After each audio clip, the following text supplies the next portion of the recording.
विद्येची देवता माता सरस्वती ज्यांनी महिलांना शिक्षणाचा मार्ग मोकळा केला, क्रांतिज्योती सावित्रीबाई फुले यांना वंदन करतो आणि आपले 2 शब्द सुरू करतो। आजच्या कार्यक्रमाचे उद्घाटक आताच ज्यांनी आपल्याला मोलाचे मार्गदर्शन केले, सुधीर भाऊ मुनगंटीवार, स्वागत अध्यक्ष आमचे सहकारी, प्रत्येक वेळेस आम्हाला सहकार्य करणारे माजी जिल्हा परिषद अध्यक्ष देवराजी भोंगळे, आमचे मार्गदर्शक शिक्षक परिषदेचे माजी शिक्षक आमदार नागोजी गानार, या जिल्ह्याचे महाराष्ट्र राज्य शिक्षक परिषदेचे जिल्हा अध्यक्ष विलासरावजी खोंड, कार्यवाह दिलीपजी मेकलवार, विभागाचे सन्माननीय पदाधिकारी, जिल्ह्याचे सन्माननीय पदाधिकारी, उपस्थित सर्व शिक्षक तथा शिक्षकेतर कर्मचारी, मी आपला जास्त वेळ घेत नाही। मी या कार्यक्रमाचे संयोजक म्हणून मला जी जिम्मेदारी दिली ते मलाही माहित नव्हतं।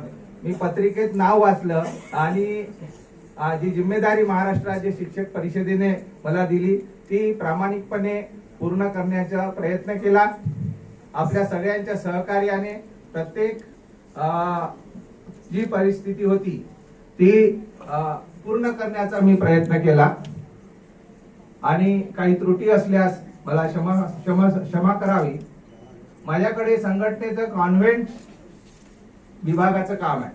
मागील 23 वर्षापासून सर 23 वर्षापासून जेव्हा मी महाराष्ट्र राज्य शिक्षक परिषदेचं काम हातात घेतलं, मी म्हटलं मी या क्षेत्रात काम करतो आणि मी याची जिम्मेदारी घेईन आणि सतत हे काम करत आहे। खूप कठीण परिस्थिती आहे इथं उभं राहणं। म्हणजे मी तुम्हाला सांगतो इथं 95% महिला काम करतात आणि शिक्षण संस्था चालकांचा एवढा दबाव शिक्षकांवर असते की कोणताही शब्द जर आपण सांगायला गेलो की हे कायद्याच्या अनुरूप नाही आहे, MEPS 1981 च्या नुसार याबद्दल आपल्याला आवाज उठवावा लागेल, आपल्याला ईओ कडे जावं लागेल, आपल्याला आंदोलन करावे लागेल, आपल्याला अधिवेशनात येऊन आपल्याला मार्गदर्शन जे मोलाचे मार्गदर्शन ते ऐकावं लागेल। पण संस्था चालकांच्या दबावामुळे ते एकही येण्यास घाबरतात। एवढंच नाही, मी तुम्हाला सांगतो मी व्हॉट्सअप सोशल मीडियावर खूप काही टाकतो आहे, फेसबुकवर असते, त्याला लाईक केले तर संस्था चालक त्याला म्हणतात तुम्ही कसे का आंबेडकरच्या पोस्टला लाईक करता, त्याच्यासोबत कसे का जाता। अनेक संस्था चालक असे आहे की त्यांनी लिहून घेतलेलं आहे शिक्षकांकडून की कोणतेही संस्थेचे संघटनेचे मी सदस्य बनणार नाही, मी कोणत्याही आंदोलनात जाणार नाही।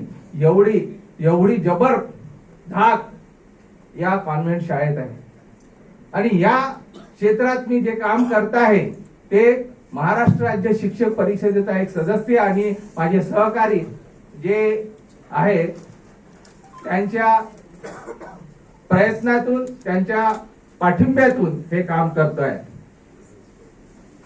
धन्यवाद।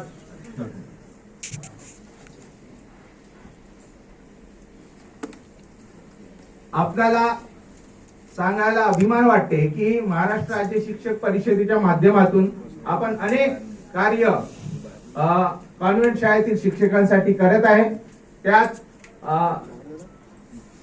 त्यांना PF कटिंग, जे वेतनातून PF कट नव्हता होत, वेतनातून PF वजा नाही केला जात होता, त्याची अनेक शाळेत सुरुवात झालेली आहे।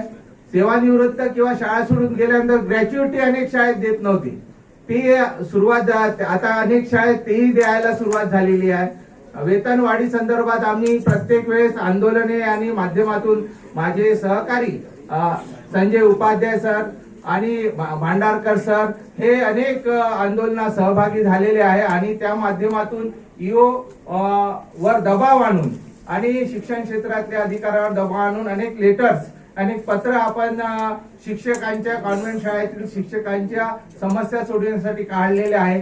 आताच काही महिन्यापूर्वी एक पत्र एज्युकेशन ऑफिसरनी काढलं की त्यात सगळ्या संस्था चालकांना पत्र देण्यात आलं आहे की MEPS 91 नुसार कॉन्व्हेंट शाळेतील शिक्षक कर्मचाऱ्यांना संपूर्ण वेतन प्राप्त करण्याचा, ग्रॅच्युइटीचा लाभ, EL आणि CL चा लाभ, मॅटर्निटी लिव्ह विथ पे हे चा लाभ आणि सर्व्हिस बुकची प्रत घेण्याचा अधिकार आहे. तुम्हाला सांगतो की मॅटर्निटी 95% 95% महिला जिथं काम करतात त्या महिलांवर कशा प्रकारे अत्याचार होते. एखाद्या त्या महिलांचा अधिकार आहे जो तोही हिरावून घेण्याचा प्रयत्न हे संस्था चालक करीत आहे. अगर एखादी महिला प्रसूती रजेवर जाते आहे तर तिला राजीनामा लिहून घ्यायचा अनेक असे कठोर कायदे त्यांचे ते लावतात आणि तिला नोकरीतून राजीनामा द्यावा लागतो. परंतु काही दिवसापासून, काही वर्षापासून गानार सरांच्या प्रयत्नातून, महाराष्ट्र राज्य शिक्षक परिषदेच्या प्रयत्नातून आता 3 महिन्याची मॅटर्निटी लिव्ह काही शाळेमध्ये मिळत आहे. परंतु अनेक प्रश्न आहे, अनेक शाळाही अशा आहे की ते समांतर शिक्षण व्यवस्था चालवत आहे. हे फार धोक्याची घंटा आहे. कायद्याच्या घटनेला विरोध करून ही आपली समांतर शिक्षण व्यवस्था चालवत आहे. हे शिक्षण व्यवस्थेला आणि राज्य घटनेला, या संविधानाला अपमानित करणार आहे. म्हणून मी अशा संस्था चालकांना म्हणेन की हे राष्ट्रद्रोही आहे. हे राष्ट्रद्रोही शिक्षण संस्था चालक शिक्षणाचा बाजार मांडत आहेत आणि त्याच्या विरोधात मी प्रत्येक जीवनाच्या शेवटपर्यंत लढणार आहे. मी शिक्षकांना न्याय मिळवून देण्यासाठी सतत प्रयत्न करीन. भीषण परिस्थिती आहे, त्या परिस्थितीत आपण प्रयत्न चालू ठेवू. मी आशा करतो आपल्या सगळ्यांच्या सहकार्याने यात थोडीफार प्रगती होईल. धन्यवाद.